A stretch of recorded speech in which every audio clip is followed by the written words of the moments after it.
पंजाब के 20 हलकों में ज़िमनी इलेक्शन का मार्का, समा को मौसूल नताइज नाजरीन तक पहुंचाने का वक्त आ गया। हल्का PP 90 भक्कर 2 के 10 पोलिंग स्टेशन के गैर हतमी गैर सरकारी नताइज आ चुके हैं। नून लीग के सईद अकबर नवानी 4458 वोट हासिल करके आगे हैं। PTI के इरफानुल्लाह न्याजी 3963 वोट लेकर दूसरे नंबर पर मौजूद हैं।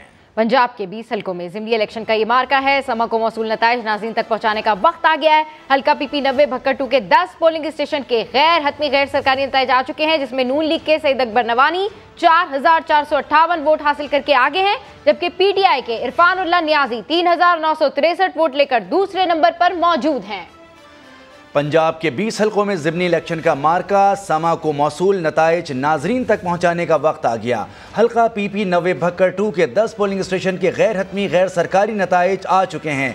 नून लीग के सईद अकबर नवानी 4458 वोट हासिल करके आगे हैं। PTI के इरफानुल्लाह न्याजी 3963 वोट लेकर दूसरे नंबर पर मौजूद हैं। बिल्कुल, पंजाब के 20 हलके थे जिनमें इन ज़िमनी इंतखाबात के लिए पोलिंग हुई। 20 सूबाई हलकों में 175 उम्मीदवारों के दरमियान ये मुकाबला हुआ और इस हवाले से हम आपको अपडेट कर रहे हैं। अब नताइज आने का जो सिलसिला है वो शुरू हो चुका है। तो जो पहला नतीजा हमने आपको बताया वो है हल्का PP 90 भक्कर 2, जिसके 10 पोलिंग स्टेशन के गैर हतमी गैर सरकारी नताइज आ चुके हैं।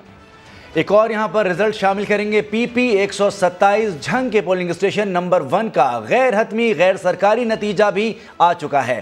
पाकिस्तान तहरीक इंसाफ के नवाज भरवाना 180 वोट लेकर आगे हैं। मुस्लिम लीग नून के असलम भरवाना 79 वोट लेकर दूसरे नंबर पर हैं। PP 127 झंग के पोलिंग स्टेशन नंबर 1 का गैर हतमी गैर सरकारी नतीजा भी आ चुका है। पाकिस्तान तहरीक इंसाफ के नवाज भरवाना 180 वोट लेकर आगे हैं। मुस्लिम लीग नून के असलम भरवाना 79 वोट लेकर दूसरे नंबर पर विराजमान हैं। तो काफी कांटे का ये मुकाबला है। रिजल्ट्स आना अब शुरू हो गए हैं। PP 127 झंग के हवाले से हम आपको अपडेट कर रहे हैं, जहां के पोलिंग स्टेशन नंबर 1 का ये गैर हतमी गैर सरकारी नतीजा है।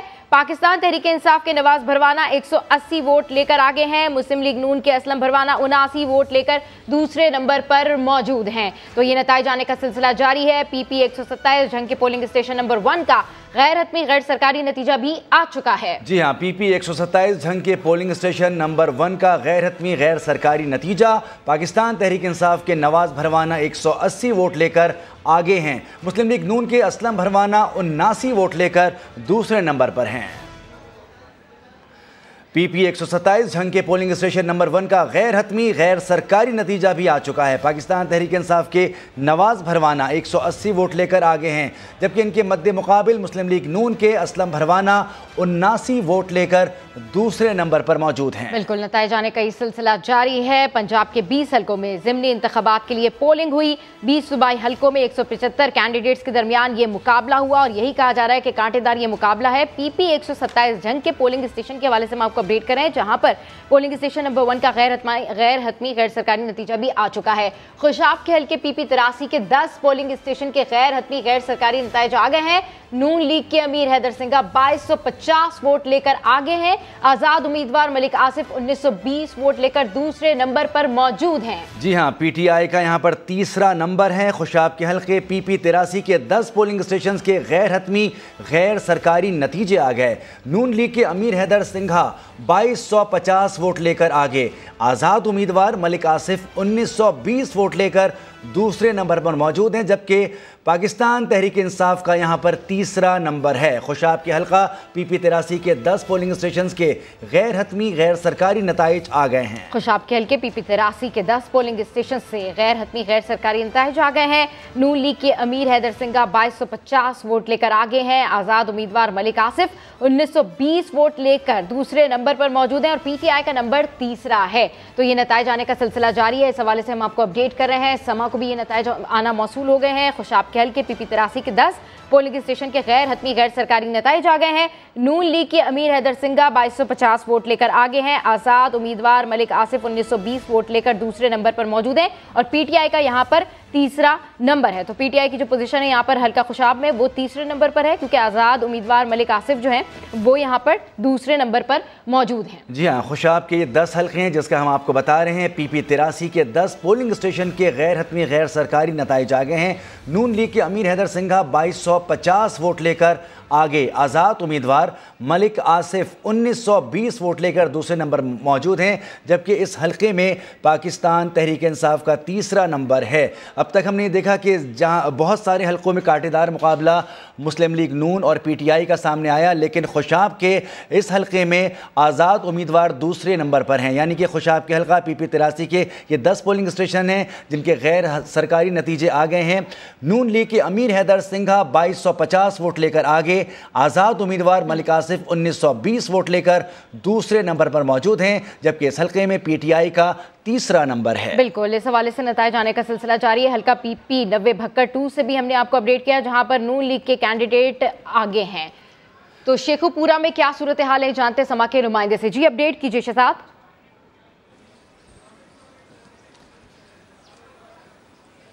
जी, शेखुपुरा पीपी 140 का आज सुबह से इलेक्शन का सिलसिला जारी था। 5 बजे पोलिंग का टाइम ख़त्म होने के बाद रिजल्ट्स जो आना शुरू हो गए हैं। सबसे पहले मैं आपको बताता चलूँ कि पीपी 71-72 का रिज़ल्ट आया, जिसमें पाकिस्तान तहरीक इंसाफ के खुरम शहजाद विरक जो हैं उन्होंने 720 जो है वोट हासिल किए हैं, जबकि पाकिस्तान मुस्लिम लीग नून के 388 वोट। इस तरह पीटीआई जो है वो 332 वोट की लीड से इस टाइम नंबर 1 पे है। पीपी 140 के पोलिंग स्टेशन नंबर 71 और 72 से। इसी तरह हल्का पीपी 140 के पोलिंग स्टेशन नंबर 6 से रिजल्ट आया, उसमें पीटीआई के खुरम शहजाद विरक के 305 और पाकिस्तान मुस्लिम लीग नून के 106 वोट निकले हैं। इस तरह यहाँ से भी पीटीआई ने मैदान मारा है।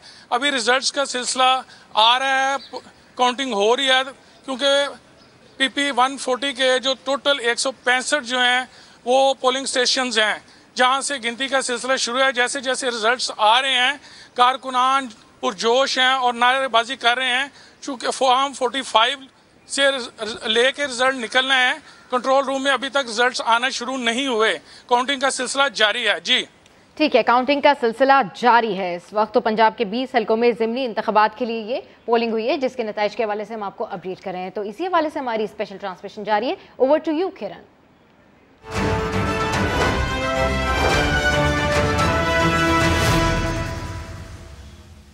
Thank you so much ji. Panel साथ मौजूद है और अब आहिस्ता आहिस्ता नताइज गैर हतमी और गैर सरकारी नताइज हैं जो कि आना शुरू हो गए हैं पोलिंग स्टेशन से। मुख्तलिफ पोलिंग स्टेशन से खुशाब, भक्कर, झंग, लोधरा, इसके कुछ नंबर्स हमारे पास आ रहे हैं। कहीं मुस्लिम लीग नून आगे दिखाई दे रही है, कहीं पाकिस्तान तहरीक इंसाफ आगे दिखाई दे रही है। लेकिन जब ये मुकम्मल रिजल्ट कंपाइल होंगे उसके बाद सिचुएशन क्लियर होगी, वाजे होगी कि होने क्या जा रहा है। तो ये बड़े सूबे का बड़ा इंतखाब है, ऑब्वियसली इसकी बड़ी कवरेज हो रही है। पूरा पैनल साथ मौजूद है जिस पर हम गुफ्तगू कर रहे हैं। और ब्रेक से पहले एक सवाल छोड़कर गई थी मैं कि हम पीटीआई को तो डिस्कस कर रहे हैं क्योंकि वो उन्होंने एक अपना नैरेटिव रखा, लेकिन अगर पीएमएल-एन को देखते हैं तो यहाँ पर अगर वो खातिर खा नताइज और जो नंबर्स जिसकी डिमांड है पाकिस्तान मुस्लिम लीग ने उनको लाजमी चाहिए अपनी हुकूमत को बरकरार रखने के लिए, अगर वो नहीं मीट कर पाते हैं मलिक साहब, then what next for PML-N sir?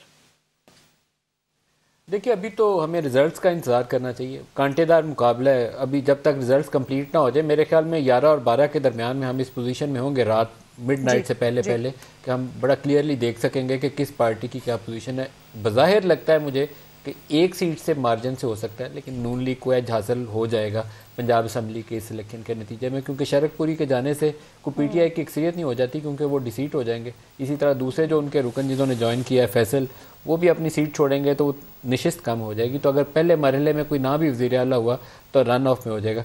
लेकिन कुछ हल्के वैसे बड़े इंटरेस्टिंग होंगे। लाहौर किसी ज़माने में, आज से आप 30-40 साल पीछे चले जाएं तो जुल्फ़िकार अली भुट्टो के वक्त पीपल्स पार्टी का गढ़ होता था, फिर नवाज शरीफ ने पूरा लाहौर शहर कब्जा कर लिया हुआ है।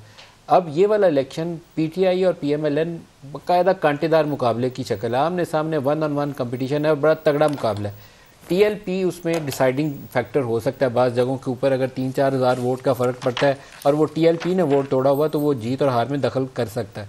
लेकिन अगर लाहौर शहर से PMLN अक्सरियत हासिल नहीं करती तो ये बहुत बड़ा सेटबैक होगा, बहुत बड़ा सेटबैक होगा, क्योंकि लाहौर शहर की जीत मैटर करेगी, PTI के लिए भी मैटर करेगी शहरी हल्के से।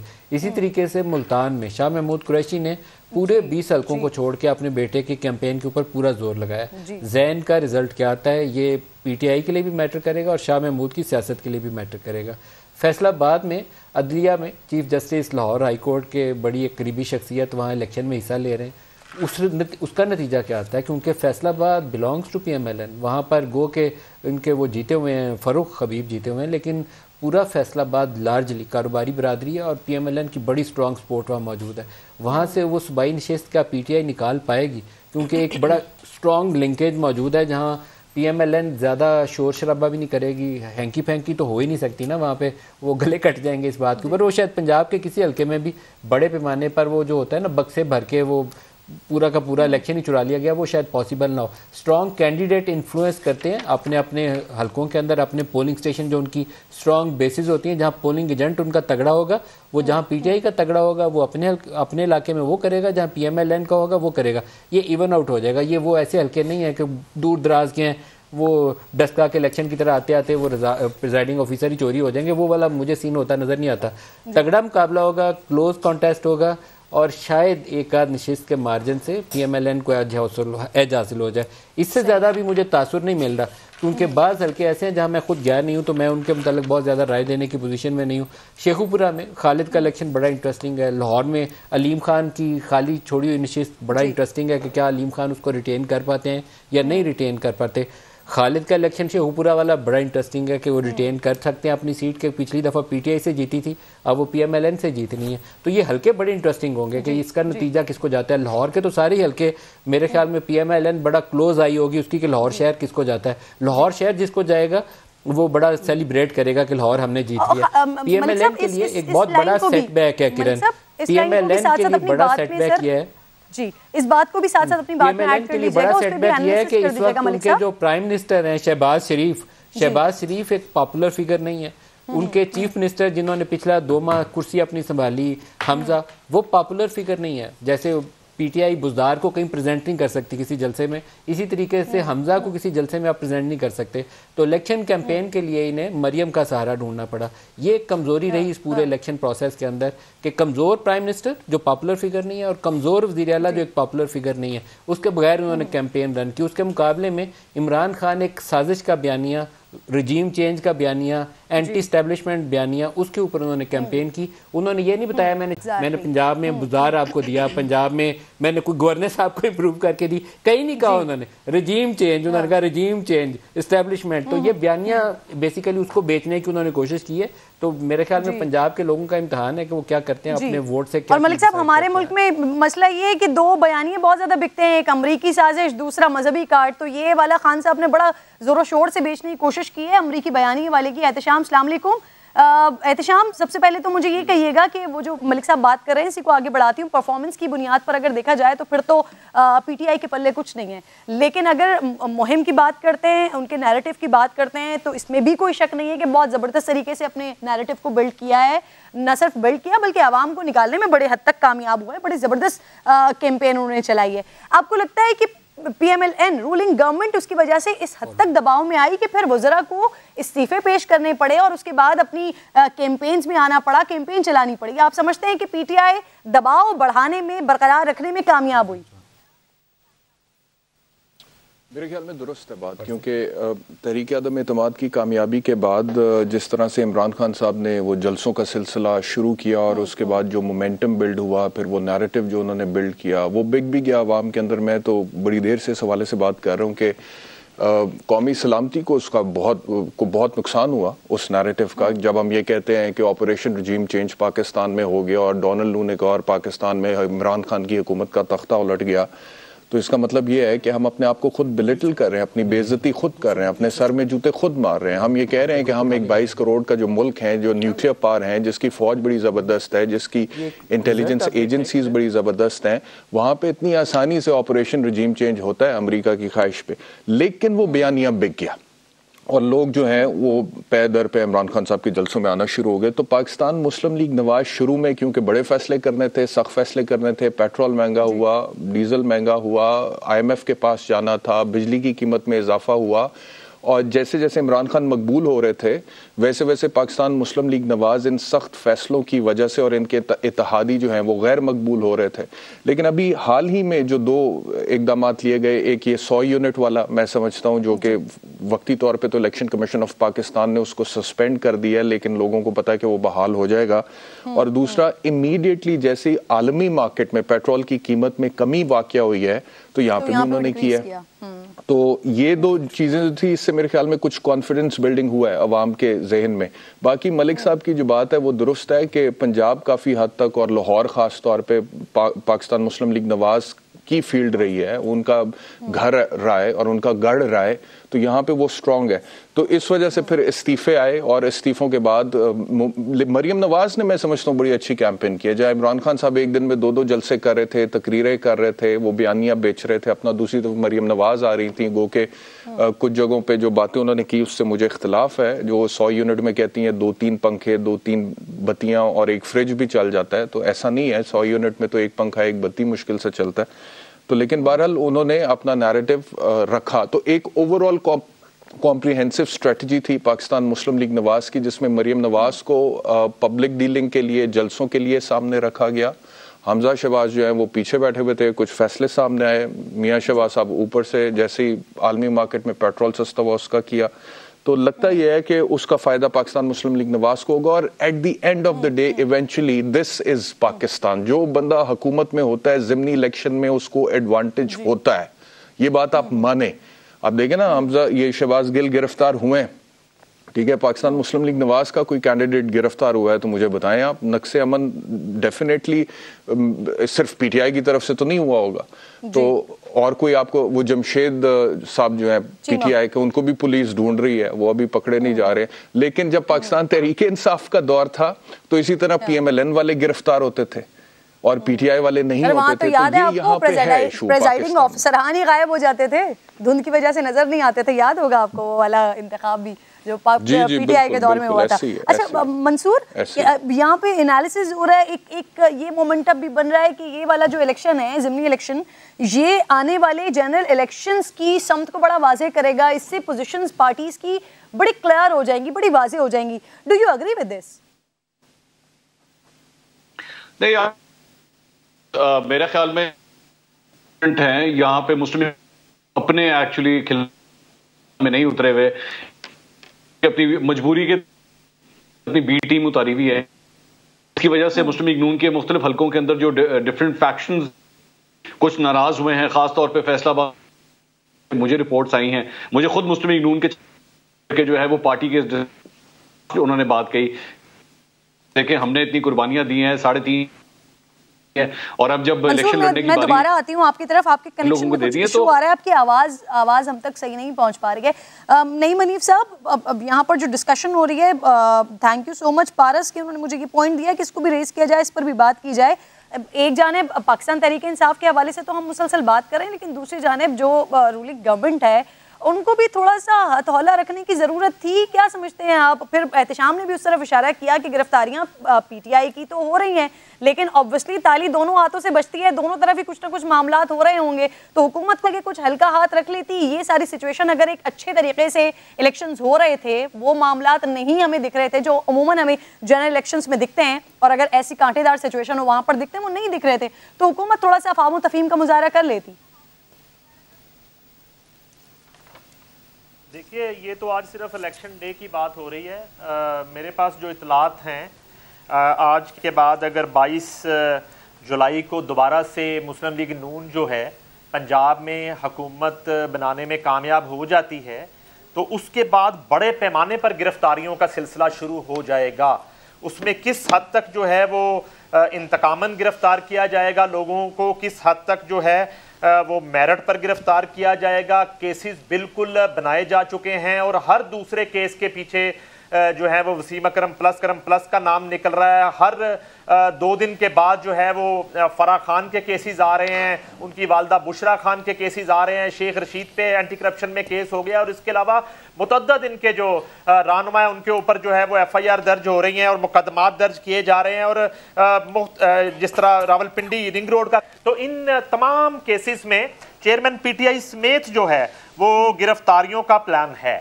तो जहां इमरान खान जो है, एक सवाल ये बार बार जन्म लेता है कि वो किसके लिए ये सब कुछ कर रहे हैं। क्या वो उन ब्लैकमेलर्स के लिए कर रहे हैं जिनको वो ब्लैकमेलर्स कहते हैं? और कल भी उन्होंने एतराफ किया कि 4.25 साल तक वो इन इत्तेहादियों से ब्लैकमेल होते रहे। 5 सीट वाले ने भी ब्लैकमेल किया, 7 सीट वाले ने भी ब्लैकमेल किया, 4 सीट वाले ने भी ब्लैकमेल किया। तो वो किसके लिए कर रहे हैं? क्या वो चौधरी परवेज लाई को वज़ीर आला मुंतखब करवाने के लिए कर रहे हैं? क्या वो उस्मान बुज़दार और फराह गोगी की करप्शन बचाने के लिए ये सारी एफर्ट कर रहे हैं?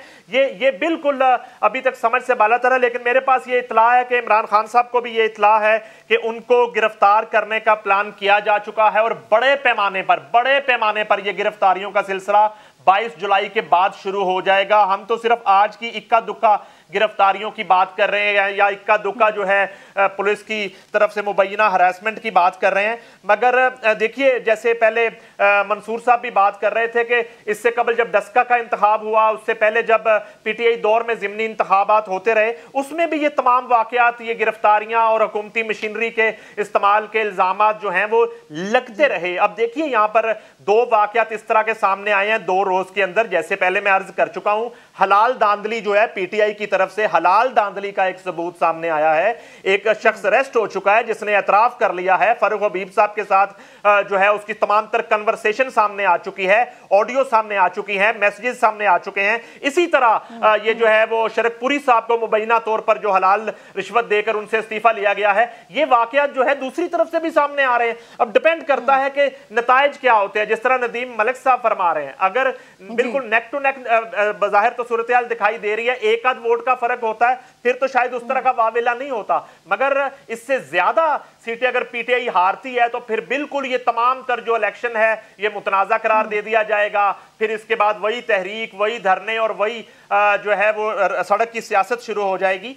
तो सिलसिला जो है वो सिर्फ आज के दिन ये रुक नहीं जाएगा। इसके बाद जो है मैं जैसे अर्ज कर रहा हूं, बहुत से केसेस सामने आना बाकी हैं जिनको रोक लिया गया था, और इस दौरान बहुत से ऐसे फैसले थे जो कोर्ट के फैसले के बाद और इलेक्शन कमीशन के फैसले के बाद उन पर अमल दरामद नहीं हुआ। बहुत सी ट्रांसफर पोस्टिंग जो है 22 तारीख के अगले ही रोज जो है वो कर दी जाएंगी। जिस तरह नैब में यहाँ पर मुल्क भर में जो है तकर्रो तबादले कर दिए गए हैं, FIA में तकर्रो तबादले किए जाएंगे, एंटी करप्शन में तकर्रो तबादले किए जाएंगे, और उसके बाद एक मैसिव किस्म का जो है क्रैकडाउन का सिलसिला शुरू कर दिया जाएगा। जी सही। मंसूर, आप अपनी बात कंप्लीट कीजिए।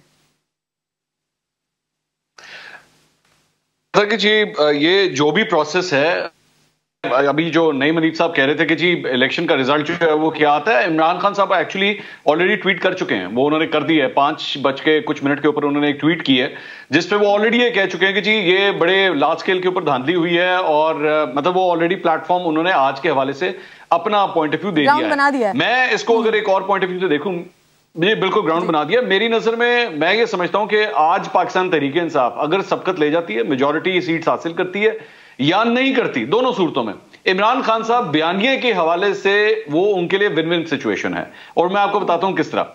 अगर तो मेजॉरिटी आ गई तो जाहिर बात है वो यही कहेंगे कि जनाब देखें मेरा बयानिया जो है वो लोगों ने एक्सेप्ट किया है, हमें सीटें मिली हैं, हमारी बल्ले बल्ले हो गई। लेकिन अगर वो हार जाते हैं तो वो कम से कम फिर भी ये कह सकेंगे जनाब इंपोर्टेड हुकूमत, मैंने कहा था धांधली होगी, धांधली हो गई और इस वजह से हम हार गए। आगे आ रहा है अगस्त का महीना। इमरान खान साहब को अगस्त का महीना वैसे ही बड़ा पसंद है। आपको याद होगा 2014 का धरना भी जो है वो 14 अगस्त को शुरू हुआ था, तो मौसम भी बेहतर होने जा रहा है। तो इमरान खान साहब ऑलरेडी इन दोनों सूरत हाल पे अपनी बेस ऑलरेडी बना चुके हैं। लेकिन इस सारी चीज को देखते हुए अभी थोड़ी देर पहले जो बात हो रही थी, मरियम नवाज ने, मेरे ख्याल में बैरिस्टर कि मरियम नवाज ने बहुत अच्छी कैंपेन की है। ये मेरी नजर में दोनों साइड्स हैं। अगर तो नून लीग कर जाती है तो obviously we will always say कि हाँ जी मरियम नवाज की कैंपेनिंग की वजह से सब कुछ हुआ। लेकिन अगर हार जाती है तो उसका भी क्रेडिट मरियम नवाज को ही जाएगा। ऐसा नहीं हो सकता कि सिर्फ अच्छे के ऊपर ही मरियम नवाज को कहा जाए। फिर भी फिर मरियम नवाज को जाएगा। दूसरी बात, शहबाज शरीफ और हमजा शहबाज के बारे में जो बात हो रही थी, Shahbaz Sharif being a prime minister obviously वो कैंपेन का हिस्सा बन ही नहीं सकते, Hamza Shahbaz being a chief minister वो भी कैंपेन का हिस्सा नहीं बन सकते। तो ultimately they were left without choice कि इनको हर सूरत मरियम नवाज को ही यूज करना था और मरियम नवाज को ही अब ये चाहे जीते या हारे, दोनों सूरतों में हार और जीत का क्रेडिट जो है वो मरियम नवाज को ही जाएगा। खालिद साहब अग्री करते हैं इस बात से, अगर मुस्लिम लीग नून जीतती है तो क्रेडिट जाता है मरियम नवाज साहिबा को, लेकिन अगर लूज कर जाती है सारी सिचुएशन तो भी क्रेडिट फिर मरियम नवाज साहिबा को ही देना पड़ेगा। डिस्क्रेडिट, क्रेडिट नहीं डिस्क्रेडिट। और फिर डेफिनेटली जो सामने आता है, फोर फ्रंट पे आता है और ये कहता है कि ये देखें ये मैंने ये कारनामा करके दिखा दिया। किसी ज़माने में परवेज़ इलाही साहब जो है उनको ज़िमनी इंतखाबात का एक्सपर्ट कहा जाता था जब वो नवाज शरीफ साहब की कैबिनेट का हिस्सा होते थे, और जहाँ कहीं भी ज़िमनी इंतखाब होता था तो वो खुसूसी तौर पे वहाँ पे चले जाते थे और वहाँ जाके वो अपनी कैंपेन चलाते थे। वो हुकूमतों के दौर में तो ये करते रहे, लेकिन जब वही परवेज़ इलाही अपोजिशन में आए थे तो वो ज़िमनी इंतखाबात जहाँ कहीं पे वो जाते थे वो हारते रहते थे। तो उस वक्त भी लोगों ने कहा कि अब ये जिम्मेदारी जो है वो परवेज़ इलाही साहब को लेनी चाहिए। बिल्कुल इसी तरह की सिचुएशन उनकी है, लेकिन इससे कतई नज़र असल चीज़ देखने ये है कि एक तो पहला टारगेट तो यही है कि क्या यहाँ पे मुस्लिम लीग नून की हुकूमत बरकरार रह पाती है या नहीं। और एक बात जो है उसको और ज़रूर ज़हन में रखिएगा कि अगर वो 186 का फिगर पूरा नहीं होता और रन ऑफ वोट की तरफ जाना है, इसमें से 4 वोट तो आप फॉर द टाइम बिंग जो ईवान होगा उसमें से निकाल दीजिए। 3 वोट जो मुस्लिम लीग नून के बंदे काशिफ चौधरी नायल हो गए, फैसल न्याजी मुस्ताफ़ी हैं, जलील शरकपुरी मुस्ताफ़ी हो गए, और एक और हैं चौधरी निसार अली खान साहब जो किसी तरफ वोट देते ही नहीं हैं। तो इसका मतलब यह है कि हाउस जो है वो उस वक्त 371 का नहीं 367 का है। एक तो उसमें ये देखना होगा क्या ये हुकूमत बरकरार रख पाते हैं, और दूसरा अगर इस वक्त तहरीक इंसाफ उनको डेंट पहुंचाने में कामयाब हो जाती है, जो इमरान खान की एक बहुत मौसर किस्म की कैंपेन थी, उसके नतीजे में तो फिर उसके बाद उसका सिलसिला नहीं रुकेगा और उसका रुख यकीनी तौर पे मरकज़ की तरफ भी आएगा। और जैसे हम थोड़ी देर पहले भी डिस्कस कर रहे थे कि मरकज़ में सूरत हाल क्या है, तो अफराद की अक्सरियत पे वो वहाँ पे बैठे हुए हैं, और किसी वक्त भी अगर उनमें से कोई लोग नाराज़ होते हैं तो सदर ममलिकत फौरी तौर पे अपना वो जो इख्तियार उनका आर्टिकल 58(1) का है उसके तहत वो फौरी तौर पे वज़ीर आज़म को जो है वो एतमाद का वोट लेने के लिए कह सकते हैं। और अगर 172 मेंबर्स पूरे ना हुए तो फिर यकीनी तौर पे असेंबली डिज़ाल्व हो जाएगी। और वो जो टारगेट है जो इस वक्त तहरीक इंसाफ से अगर आप बात करें तो वो असेंबली से तो वो जा चुकी है, उसका हदफ एक ही है और वो ये है कि असेंबली डिज़ाल्व कीजिए और इंतखाबात करवाइए। लेकिन यहाँ पे भी उसको क्लैरिटी नहीं है। वो मरकज़ में इंतखाबात की बात तो करती है, लेकिन सूबे में परवेज़ इलाही की हुकूमत बनाने के लिए पंजाब में वो मुतहर्रिक है, मेहनत कर रही है। केपी में उन्होंने हुकूमत बरकरार रखी हुई है और ऐसा कम ही हुआ है आज तक कि कौमी असम्बली में तो आप इंतखाबात करवा दें और सूबे जो हैं उनको आप उसी तरह से छोड़ दें, बिल आखिर उनकी तरफ भी जाना पड़ता है। एग्जैक्टली खालिद साहब, पाकिस्तान तहरीक इंसाफ मुसलसल इलेक्शंस का मुतालबा तो करती रही है, लेकिन क्या ऐसी सिचुएशन नजर आती है आप तमाम पैनलिस्ट को कि ये पंजाब के जिम्मे फंसा दिया गया है पीटीआई को? इस पर बात करते हैं, एक छोटा सा ब्रेक ले रही हूँ, ब्रेक के बाद वापस आते हैं। वेलकम बैक वंस अगेन जी। अब ग्रेजुअली नताइज का सिलसिला शुरू हो चुका है, पोलिंग स्टेशन से मुख्तलिफ नंबर्स आ रहे हैं, दिलचस्प सूरत हाल है।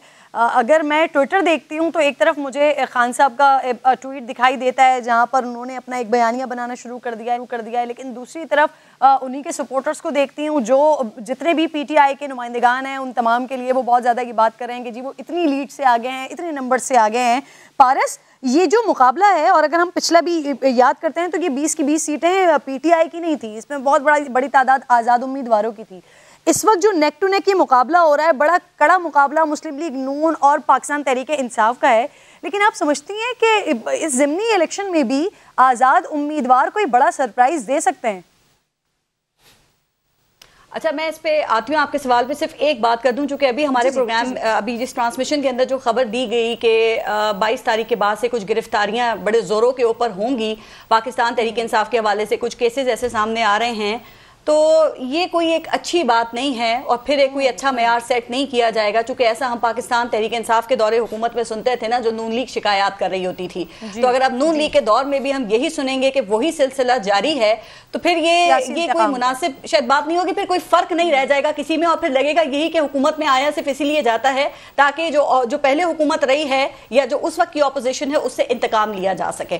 दूसरी बात, आपका सवाल क्या था किरण? अभी क्या आजाद उम्मीदवारों के हवाले से मैं पूछ रही थी, क्योंकि लास्ट टाइम जो 20 ये सीट्स थी उसमें 50% पीटीआई थी, 50% आजाद उम्मीदवार थे। ये ज़िमनी इलेक्शन है ना, इसमें कोई शक नहीं कि बड़े अहम इलेक्शंस हैं, लेकिन यहाँ पर अभी बयानियों की भी बात हो रही थी, तो सियासी बयानिए और जो नजरिए हैं ये बड़ा इंपॉर्टेंट है। लेकिन इसके साथ साथ जो इलेक्टेबल्स जिनकी आप बात कर रही हैं, जात बिरादरी और खास तौर पे जो उन इलाके या हल्कों के जो मुकामी इश्यूज हैं, ये बड़ी अहमियत रखते हैं और इसकी बुनियाद के ऊपर भी वोट्स मिलेंगे। अब ये डिपेंड करता है कि हम किस हल्के की बात कर रही हैं। आप इलेक्टेबल्स की बात कर रही हैं, तो पहले भी जो इलेक्शन हुए थे इन 20 हल्कों में बड़ी तादाद में तकरीबन 10 के करीब कोई इंडिपेंडेंट जो हैं वो यहाँ से खड़े हुए थे, वो जीते थे और उसके बाद उन्होंने पाकिस्तान तहरीक इंसाफ को ज्वाइन किया था। मैं भी इस वक्त यही देख रही थी कि अब वो जो पहले आजाद उम्मीदवार के तौर पे खड़े हुए थे, उन्होंने भी वो सारे के सारे मुस्लिम लीग नून के टिकट के ऊपर ही ये इलेक्शन लड़ रहे हैं।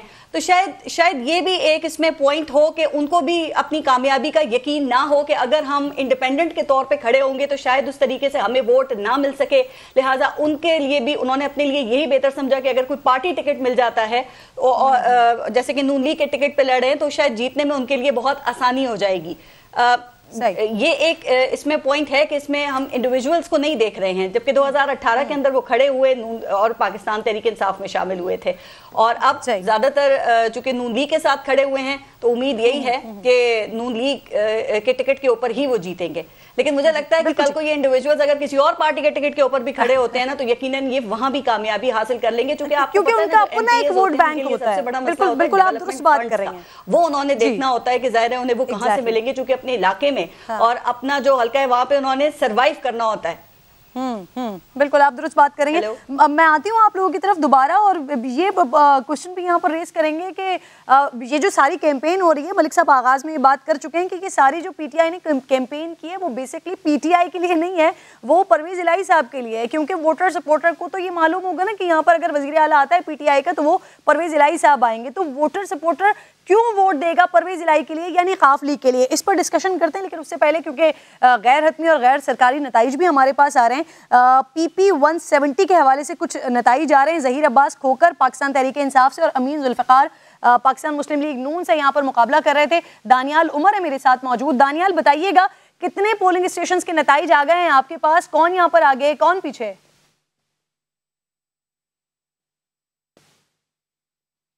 देखिए किरण, हम सुबह से इलेक्शन की कवरेज कर रहे थे और हमने देखा मुख्तलिफ वोटर्स को कि पाकिस्तान तहरीक इंसाफ पाकिस्तान मुस्लिम लीग नवाज के दरमियान जो है वो कड़ा मुकाबला था। PP 170 ये वो इलाका था कि जो बहुत सारे पोस्ट इलाके जो है वो यहाँ पर मौजूद थे, और यहाँ पर देखने में ज़्यादा चूँकि अब तक 5 पोलिंग स्टेशंस के जो रिज़ल्ट अब से कुछ देर पहले जो है वो हमने शेयर किए हैं, उनके अंदर पाकिस्तान तहरीक इंसाफ के मलिक ज़हीर अब्बास खोकर जो कि पहले यहाँ से कौमी असम्बली की निश्चित हार चुके हैं, वो अभी जो है वो आगे जा रहे हैं। पाकिस्तान मुस्लिम लीग नवाज के चौधरी अमीन जो हैं वो यहाँ पर दूसरे नंबर पर हैं। 2 मज़ीद पोलिंग स्टेशन के रिजल्ट जो हैं वो अभी आए हैं, जिसके अंदर उनके भी रिजल्ट जो हैं वो यही हैं कि मलिक ज़हीर अब्बास जिनका ताल्लुक पाकिस्तान तहरीक इंसाफ से है वो इनमें आगे हैं, उन्होंने ज़्यादा वोट हासिल किए हैं। अभी अब से कुछ देर पहले, चंद ही सेकंड पहले जो है जिस पोलिंग स्टेशन के बाहर में मौजूद हूँ, यहाँ का भी रिजल्ट आया है और यहाँ भी जो है वो पाकिस्तान तहरीक इंसाफ को मार्जिन है। पीटीआई के लिए अच्छी खबर दे रहे हैं आप, यानी ज़हीर अब्बास खोकर जिनका ताल्लुक पीटीआई से है, वो अब तक के जो नताइज आपके पास आए हैं वो आगे दिखाई दे रहे हैं। अच्छा जी, फैसलाबाद PP 97 यहाँ चौधरी अली अफजल साहब है पीटीआई से,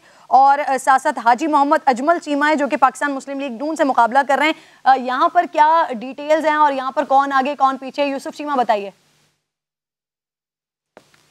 यहाँ फैसलाबाद का हल्का बड़ा अहम हल्का कंसिडर किया जा रहा था, मगर फैसलाबाद के जितने हल्कों का रिजल्ट आना शुरू है इब्तदाई तौर पर 4 जो है पोलिंग स्टेशन, वहाँ से जो रिजल्ट आया वो बिल्कुल वहाँ पर तो शेर की दाड़ देखने में आ रही है। अजमल चीमा जो हैं वो अक्सरियत बनाना शुरू कर चुके हुए हैं। ये अगर हल्कों के हवाले से बात की जाए तो ये तमाम देहाती हल्के हैं, जितने भी गाँव के हल्के हैं, अगर उनके अंदर पोलिंग स्टेशन के हवाले से बात की जाए तो उनके अंदर 122 नंबर, 104, 62 और 80 नंबर पोलिंग स्टेशन जो है, यहाँ से अजमल चीमा की एक जीत जो है वाज़ह तौर पर सामने नजर आ रही है। अगर ओवरऑल बात की जाए वो वोटर्स के हवाले से तो 667 वोट जो हैं अजमल चीमा के हैं, जबकि अली अफजल शाही जो है वो 428 वोट के साथ जो है दूसरे नंबर पे हैं।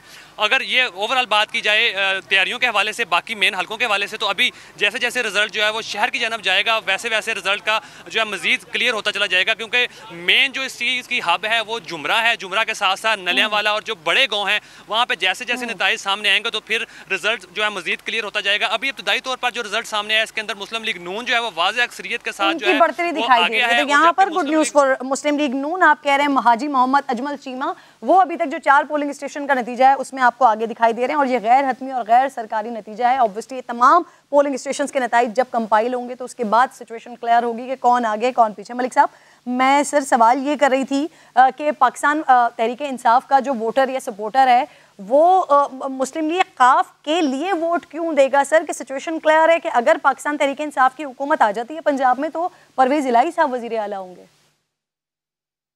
सबसे इंटरेस्टिंग पोजीशन होगी कि अगर जैन कुरैशी मुल्तान वाला इलेक्शन जीत जाते हैं तो फिर पाकिस्तान तहरीक इंसाफ क्या करेगी और शाह महमूद कुरैशी कहाँ स्टैंड करेंगे, क्योंकि अभी परवेज इलाही उसको प्रेजेंट किया जा रहा है कि पाकिस्तान तहरीक इंसाफ के अंदर वजारत आला का उम्मीदवार है कोई नहीं है, बुज़दार साहब से नामनासिब बंदा था कोई नहीं, तो अब तो एक ही चॉइस रह गई है परवेज इलाही।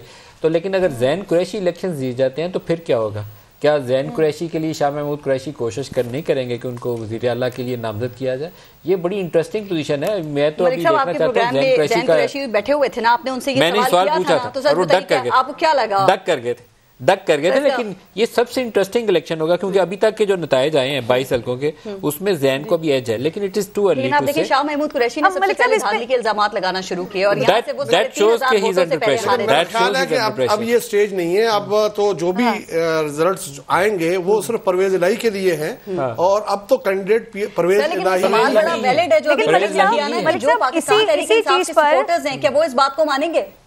हाँ। देखिए किरण जो पूरा 4 साल की सियासत थी ना, जो बात कर रहे हैं ना मलिक साहब, तो मैं इस पे पूछना चाह रही थी कि पिछली दफा शाह महमूद कुरैशी साहब बड़े स्ट्रॉन्ग कैंडिडेट थे वजीर आला के लिए। अभी कुछ दिनों पहले इसी कैंपेन में उन्होंने इस बात का इतराफ भी किया कि पीटीआई ने मतलब उनको इस पोजीशन पे ना लाने के लिए उनको बाकायदा मुनज़्ज़म तरीके से हरवाया गया और नईम हनीफ साहब ने इसे कंफर्म किया कि खान साहब के हुक्म पर उनको हरवाया गया। तो आपको लगता है कि अगर ये इतने स्ट्रॉन्ग कैंडिडेट के तौर पर जैन कुरैशी सामने आते हैं तब खान साहब का हुक्म नहीं आएगा? वहाँ है मुल्तान में लोकल राइवलरीज, एक राइवलरी का एक हिस्सा है शाह महमूद कुरैशी, दूसरी तरफ है यूसुफ रजा गिलानी और तीसरा उनका एलिगेशन था बराह रास्त जहांगीर खान तरीन के ऊपर और मुकाबला आपस में था। जहांगीर तरीन अपनी सियासत देख रहे हैं और शाह महमूद कुरैशी अपनी सियासत देख रहे थे। और मुझे 2018 के इलेक्शन की पूरी तफसील भी याद है कि जब ये इनकी कैंपेन हो रही थी तो शाह साहब से मुझे कुछ मैसेजेस मिले थे जिसमें वो कह रहे थे कि जहांगीर तरीन उसको सपोर्ट कर रहा है। फिर बल्कि जब जहांगीर तरीन अपने जहाज़ में सलमान नईम को बैठा के लाए तो उस वक्त भी उन्होंने मुझे वो तस्वीर भेजी कि वो गले में उनको वो पीटीआई का फ्लैग वगैरह पहनाया जा रहा है कि देखो मैंने तुम्हें पहले ये बात बताई थी। वो एक था इशू था, मैं उसकी तफसील में नहीं जाता। लेकिन अगर जैन जीत जाता है तो फिर शाह साहब की पोजीशन कहाँ होगी, ये एक बड़ा मुश्किल सवाल है। शाह साहब चुप करके दुम साध के नीचे होकर बैठना पसंद नहीं करेंगे, वो अपने बेटे के लिए एक रोल चाहेंगे। दूसरी पोजीशन वो अभी कैंडिडेट तो चेंज नहीं हो सकता, खालिद साहब बिल्कुल ठीक कह रहे हैं क्योंकि इलेक्शन में जो वजीर आला के तौर पर उम्मीदवार सामने है उसी ने रहना है। लेकिन पंजाब के पॉलिटिकल डायनामिक्स चेंज हो जाएंगे अगर जैन जीत जाता है, क्योंकि सलमान नईम बज़ाहिर तासुर यह है कि वहाँ तगड़ा उम्मीदवार है।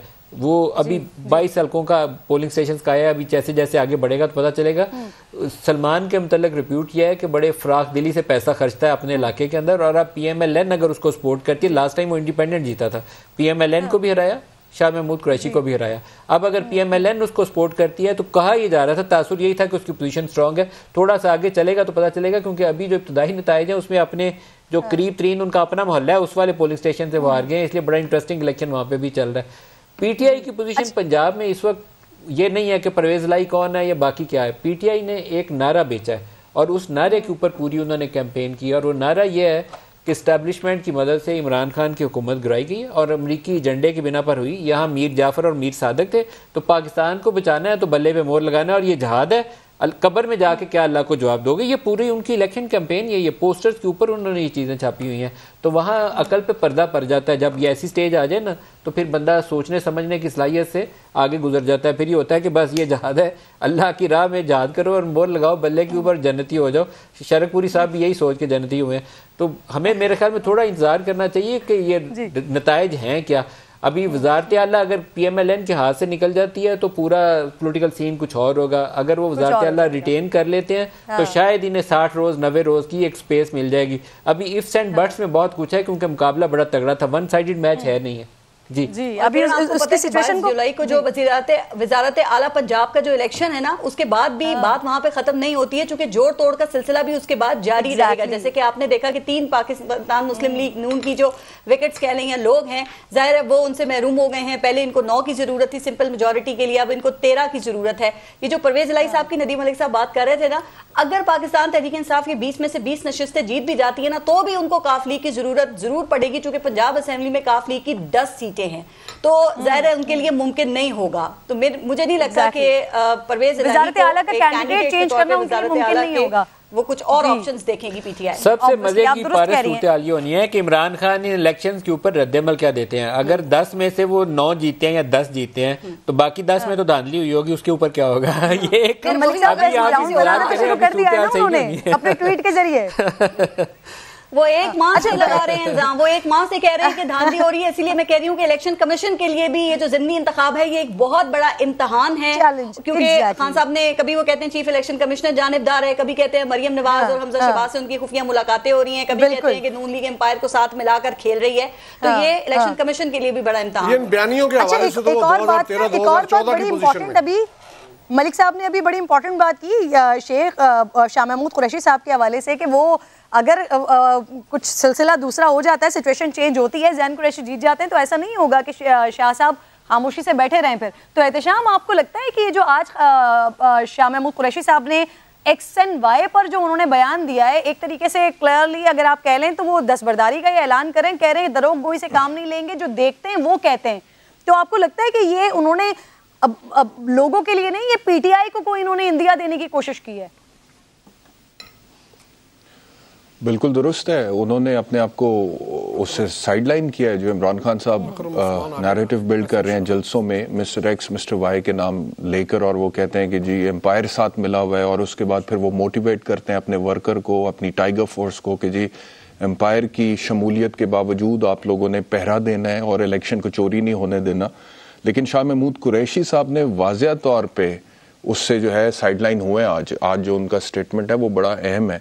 और दूसरा ये है कि इससे हमें ये भी पता लगता है कि पाकिस्तान तहरीक इंसाफ जो है वो देखिए, मुझे तो लगता है कि इमरान खान साहब, मैंने उस दिन भी अपने शो में ये कहा था कि अगर आपके पास वाज़ेह सबूत हैं कोई धांधली के, तो आप नाम ले लें और सबूतों को सामने ले आएं, और हम भी अपने शोज में बैठ के फिर बड़े धड़ल्ले के साथ बात करेंगे। हम बात करेंगे, नामों के साथ बात करेंगे, सबूतों के साथ बात करेंगे।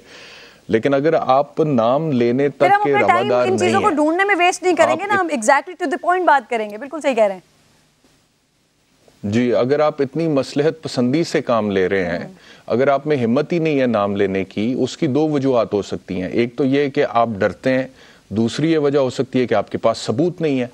तो फिर हम कैसे आगे उस नैरेटिव को डिस्कस कर सकते हैं? हम तो कर ही नहीं सकते फिर उसको डिस्कस। यही मेरे ख्याल में शाह महमूद कुरैशी ने आज किया है। शाह महमूद कुरैशी मुकम्मल तौर पर उससे दस्तबरदार हो गए। उन्होंने कहा मैं दरोग कोई से काम नहीं ले सकता। तो ये तो इमरान खान साहब को सोचना चाहिए कि जब वो इदारों के ऊपर इल्ज़ाम लगाते हैं तो फिर वो एक वाज़ेह पोजीशन लें, वाज़ेह पोजीशन के साथ अपना मौक़िफ़ अवाम के सामने रखें, और फिर अगर उनके पास कोई सबूत हैं तो वो भी लेकर आएं। लेकिन अगर सबूत ही कोई नहीं है या हिम्मत ही नहीं है नाम लेने की और सामने आकर बात करने की, तो फिर आए बाएं शाएं करने का कोई फायदा नहीं है ना। फिर शाह महमूद कुरैशी आपके रहनुमा होते हुए, सेकंड टू इमरान खान होते हुए इसी तरह के स्टेटमेंट्स देंगे जिस तरह के स्टेटमेंट वो दे रहे हैं। देखें, आपका जो आपके पास जो सीनियर मोस्ट आदमी है पार्टी में, जो करता धरता है, वो ऐसे ही स्टेटमेंट देगा ना जैसे कि स्टेटमेंट्स वो दे रहे हैं फिर। एग्जैक्टली। अच्छा, ये 2-3 दिन पहले तक ये मिस्टर एक्स मिस्टर वाई पर बात चलती रही, लेकिन फिर कल खान साहब ने इस पर भी बड़ा क्लियरली कहा कि मेरी तो इदारों के साथ और कोई सोच भी नहीं सकता, लड़ाई हो ही नहीं सकती। तो मंसूर, आज की क्या सिचुएशन है वैसे पीटीआई की, अगर आप बता सकें? इलेक्शन कमीशन और हुकूमत तो मिलकर धांधली कर रही है, तो एस्टैब्लिशमेंट न्यूट्रल है इस वक्त? मेरे ख्याल में आपने बड़ा मुश्किल सवाल पूछा है कि क्या एस्टैब्लिशमेंट न्यूट्रल है कि नहीं। मेरे ख्याल में बहुत मुश्किल सवाल पूछ दिया मुझसे। तो आपने जो है मेरी न्यूट्रलिटी के ऊपर खुद सवाल उठा दिया। आपका जो हसीब के अंदर जवाब वो कुछ और जाहिर कर रहा है, आप गौर कर लें कुछ। वो मलिक साहब वो मैं ना व्हाट्सएप के ऊपर अक्सर अगर सवाल किया जाए ना तो आगे से एक स्माइली फेस का जवाब भी जो है काफी होता है, तो आपका जो सवाल है आप समझिए कि मैंने स्माइली फेस बना के उसका जवाब दे दिया है। आप कह लीजिएगा जी मलिक साहब से इस पर राय ले लेती हूँ ना। मलिक साहब, दोनों बाकी दो इदारे हैं, इलेक्शन कमीशन है, वो तो धांधली कर रही है, हुकूमत भी कर रही है सर। एस्टेब्लिशमेंट जो है वो एब्सोल्युटली न्यूट्रल है, जिस तरह 2018 में या 13 में न्यूट्रल थी, कंप्लीटली न्यूट्रल है। लेकिन एक छोटा सा फर्क है यहाँ पे, लेकिन एक छोटा सा फर्क ये है कि 2018 में जो लोग धांधली के इल्जामात लगा रहे थे ना कि वो आरटीएस बिठा दिया गया था जिस तरह 2018 और 13 में न्यूट्रल थी, बिल्कुल वैसे न्यूट्रल जाहिर है। अब वो सारी की सारी जमातें आप देख लें कि हुकूमत के अंदर हैं और वो एक पेज को भी इंजॉय कर रहे हैं बहुत अच्छे तरीके से। बाकी मिस्टर एक्स और वाई की जो आप बात कर रही है ना, खान साहब वाकई उनका नाम खुद भी नहीं ले रहे। मेरे ख्याल से ये बहुत कोई आम लोग तो नहीं है जो खान साहब भी इनका नाम लेने से गुरेजा हैं। देखिए, पिछले 2018 के इलेक्शन में लाहौर में एक अदारे से, आपको उनका ज़्यादा पता है, उन अदारे वालों का मैं ऑन एयर बता भी नहीं सकता, तो उस अदारे की एक शख्सियत 2018 के इलेक्शन में बार बार नून लीग वाले हमें उनका नाम लेते थे। जैसे इमरान खान ने कहा नहीं, ब्रिगेडियर रांझा का कि 2013 में किया, तो इसी तरह के एक साहब थे, वो 2018 में नून लीग वाले उनका नाम लेते थे, ऑन एयर नहीं थे नाम लेते, कि वो पूरा पीटीआई के लिए इलेक्शन वो मैनेज कर रहे हैं। अभी भी ये मिस्टर एक्स जिनको बोलते हैं, यास्मीन राशिद ने 10 दफा ब्रिगेडियर राशिद का नाम लिया, अब इन्होंने मिस्टर वाई डाल दिया कि वहाँ कोई किसी और कर्नल साहब को भेज दिया होगा, क्योंकि अब ये डिस्ट्रिक्ट लेवल पे भी इनके अफसर मौजूद हैं। मुझे नहीं पता किसका क्या रोल है, लेकिन इलेक्शंस के अंदर पंजाब में बैलेट बॉक्स भरा नहीं जा सकता, ये झूठी बात होगी। प्री पोल होता है, आप मुखालफ आप पारस इलेक्शन लड़ने लगी है ना, तो खालिद अजीम को मुकाबले में खड़ा कर दो, कुछ वोट तो तोड़ेंगे ना, ब्यूरो के सारे वोट इनको चले जाएंगे, वोट चलो इनको खड़ा कर दो। इस तरह की चीजें मैं कथा कलामी की माजरत चाहती हूँ मलिक साहब, मुझे पारस खान साहब फिर जी मैं दोबारा आती हूँ। ब्रेक की कॉल्स जो है ना, ये बहुत ज्यादा आ रही होती हैं। एक छोटा सा ब्रेक लेते हैं, ब्रेक के बाद वापस आके यहीं से कंटिन्यू करते हैं।